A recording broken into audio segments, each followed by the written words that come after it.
Assalamualaikum warahmatullahi wabarakatuh. Baik, hari ini saya akan membuat video tentang chapter 4, yaitu tentang peramalan. Langsung kita mulai saja. Jadi apa itu forecasting? Forecasting itu atau peramalan itu adalah proses memprediksi peristiwa masa depan. Yang mendasari semua keputusan bisnis itu kita memerlukan forecasting. Salah satunya untuk produksi, persediaan, inventory, personel, dan fasilitas.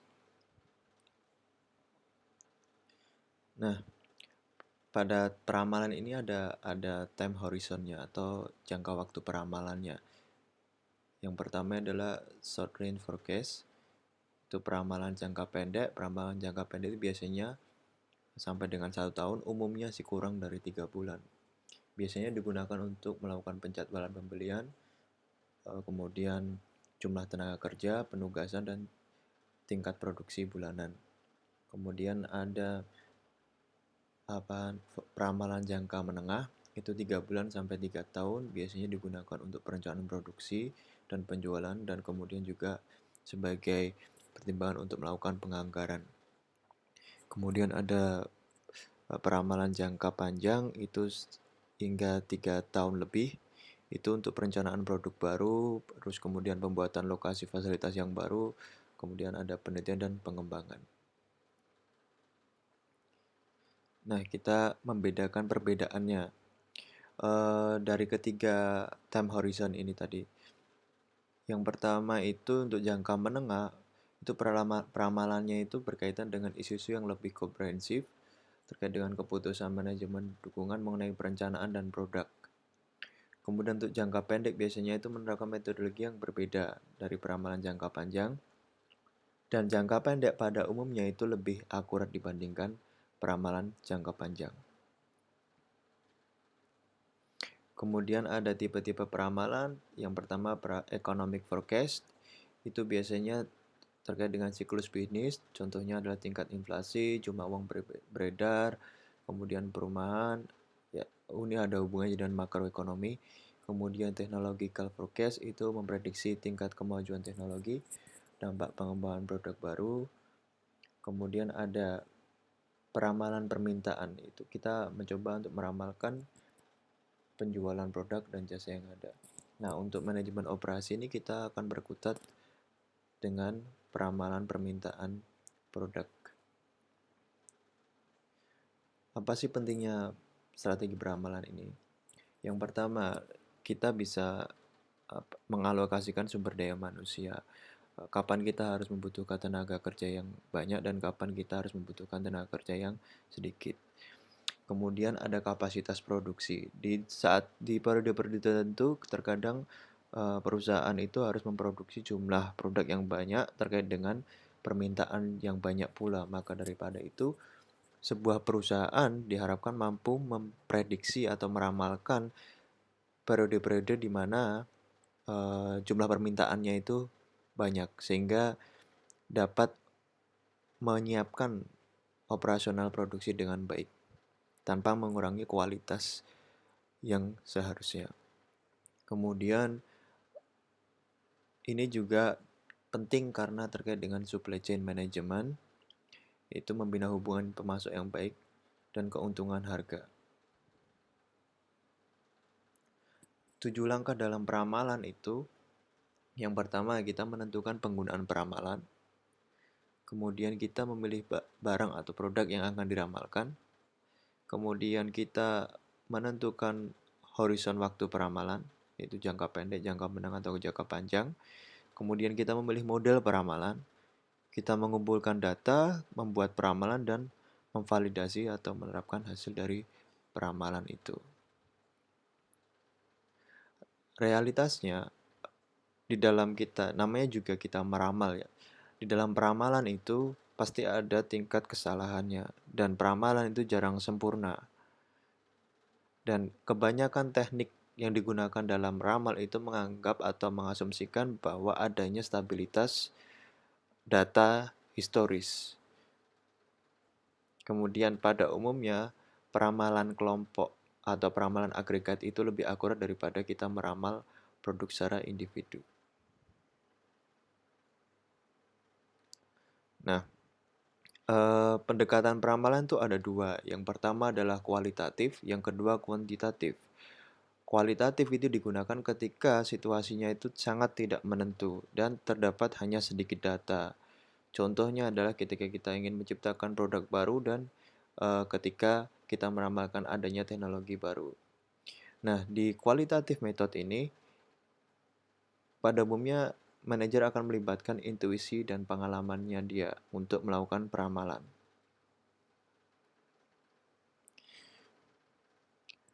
Berbeda dengan kualitatif method yang lebih subjektif, kuantitatif ini lebih objektif. Ini digunakan ketika ada data historis dan historis data itu cenderung stabil, tidak ada fluktuasi yang sangat mengganggu pergerakan data. Nah, kemudian peramalan menggunakan kuantitatif ini melibatkan teknik matematika. Nah, di sini adalah contoh kualitatif method ya, yaitu yang pertama opini juri eksekutif. Ini melibatkan sekelompok kecil ahli dan manajer tingkat tinggi atau top manager. Nah, grup dari jajaran top manager tadi itu mengestimasi permintaan, berdiskusi dan merumuskan peramalan permintaannya itu. Nah, proses ini terjadi relatif lebih cepat. Kemudian ada gabungan personel penjualan. Maksudnya adalah gimana? Jadi kita mengerahkan personel penjualan yang ada di lapangan untuk memproyeksikan penjualannya. Kemudian dari tiap personel itu dia menjumlahkannya, menggabungkannya dari tingkat regional atau kabupaten, kemudian digabung sampai ke tingkat nasional dan menjadi proyeksi penjualan untuk perusahaan tersebut.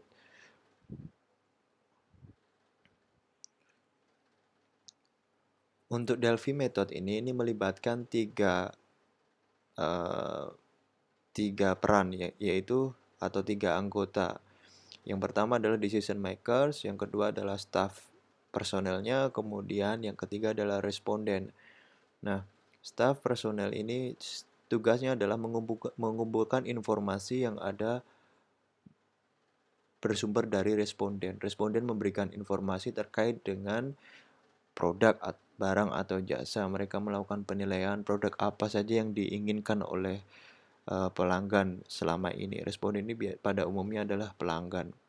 Kemudian, setelah informasi telah dikumpulkan oleh staf personel, mereka mengajukan kepada decision maker dan decision maker melakukan evaluasi dan memberikan tanggapan kemudian membuat keputusan terkait dengan peramalan permintaan. Nah, yang terakhir ini adalah survei konsumen pasar. Kita langsung melakukan survei, menanyakan tanggapan terkait dengan produk, terus kemudian terkait dengan rencana pembelian dan lain-lain. Dan terkadang ketika kita melakukan survei, jawabannya itu terkadang ada yang kurang representatif. Jadi kelemahannya itu ketika jawaban dari konsumen itu tidak representatif atau tidak mewakili konsumen secara keseluruhan, sehingga dapat mengancam keakuratan dari peramalan itu sendiri. Nah, ini adalah sekilas tentang metode kuantitatif. Dalam metode kuantitatif itu ada 5, yaitu naive approach, moving average, exponential smoothing, proyeksi trend, sama regresi linear. Nah, kita akan lebih menekankan pada dua poin ini, moving average dan exponential smoothing, tapi kita juga akan belajar tentang naive approach dan proyeksi trend, sedangkan regresi linear mungkin kita tidak belajar di sini. Dan keempat ini dia menggunakan model time series, sedangkan ini adalah asosiatif. Apa itu peramalan time series? Data time series itu merupakan serangkaian data numerik dengan interval waktu yang sama atau kita menggunakan data historis. Itu diperoleh dengan mengamati variabel respon pada periode waktu yang teratur. Periode waktu ini tentunya periode waktu historis ya. Kemudian peramalan itu didasarkan pada nilai-nilai masa lalu dan tidak ada variabel yang lainnya. Jadi kita hanya bergantung pada data historis.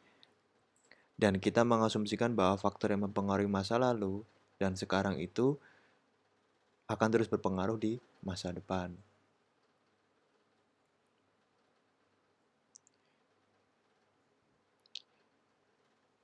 Di dalam time series komponen itu terdapat adanya trend, kemudian seasonal, kemudian cyclical, dan random. Apa keempat ini? Mari kita bahas. Baik, ini contoh uh, gambarnya. Nah, di sini. Ini adalah aktual dari permintaan. Jadi ini data permintaan aktual selama 4 tahun. Yang biru ini adalah data permintaan aktual. Nah, kemudian apa yang disebut dengan seasonal itu? Seasonal itu adalah periode di mana pada waktu-waktu tertentu itu jumlah permintaannya bisa meningkat. Contoh seperti biskop. Biskop pada umumnya itu permintaannya akan meningkat ketika di hari-hari weekend. Nah, peningkatan itu biasanya tercermin seperti ini. Ada puncak permintaan pada periode waktu horizon waktu. Nah, ini disebut sebagai seasonal peaks atau puncak seasonal. Kemudian ada trend. Trend itu adalah garis yang berada tepat di tengah-tengah dari pergerakan data permintaan ini. Ini adalah trennya, atau kita melihat tren pergerakan dari sebuah data. Ketika tren pergerakannya ini kan ini naik, nah kita coba membuat garis tengah yang berada benar-benar balance di antara fluktuasi permintaan ini. Kemudian ada random variation, itu adalah periode-periode di mana terjadi permintaan yang tidak terduga atau tidak pada umumnya. Itu yang seharusnya pada umumnya itu ketika di hari weekend itu jumlah pengunjung bioskop itu tinggi, ternyata karena cuaca atau karena hujan itu menjadi rendah. Nah, itu adalah random variasinya. Kemudian ini adalah rata-rata permintaan selama 4 tahun dan ini adalah aktual permintaannya.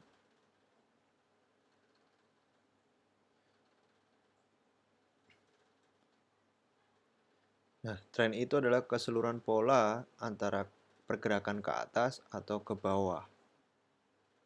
Durasinya itu biasanya beberapa tahun. Contohnya itu adalah populasi. Tren populasi itu terus meningkat. Tren teknologi itu terus berkembang. Usia itu trennya juga mungkin meningkat dan lain-lain. Nah, seperti yang saya ceritakan tadi, seasonal itu terjadi karena mungkin salah satu faktornya adalah cuaca atau kebiasaan. Nah, eh, ketika penjualan baju-baju musim dingin, nah itu pada umumnya permintaan yang akan menaik di saat musim dingin. Nah, itu seasonal. Nah, seasonal itu bisa dibagi, periodenya itu bisa mingguan, bisa bulanan, bisa tahunan, dan lain-lain.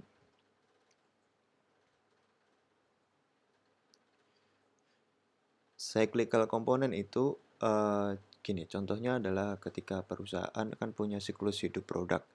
Nah, kita meramak pada periode tertentu kita bisa mengerti bahwa siklus hidup produk itu berada pada fase apa.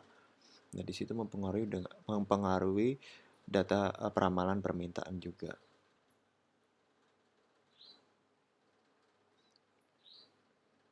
Nah, random komponen tadi itu tidak menentu, tidak sistematif, dan fluktuatif. Variasinya acak atau kejadiannya itu cenderung tidak terduga. Durasinya pun pendek dan tidak dapat ditebak, tidak berulang gitu. Nah, dari kelima pendekatan tadi atau kelima teknik tadi, kita mulai dari yang pertama. Yang pertama itu adalah naive approach. Naive approach itu menganggap permintaan di periode berikutnya itu adalah sama dengan permintaan pada periode terakhir. Misalnya, jika penjualan Januari itu adalah 68, maka penjualan Februari itu juga akan 68. Nah, apakah ini akurat? Ya bisa jadi akurat, bisa jadi tidak akurat. Namanya juga peramalan, tapi pada umumnya ini bisa dijadikan pada industri-industri tertentu ini bisa dijadikan patokan untuk melakukan peramalan. Baik, untuk overview tentang terkait dengan peramalan cukup sekian. Nanti kita lanjutkan video berikutnya terkait dengan moving average dan exponential smoothing. Terima kasih. Jika ada pertanyaan, silakan sampaikan di forum. Assalamualaikum warahmatullahi wabarakatuh.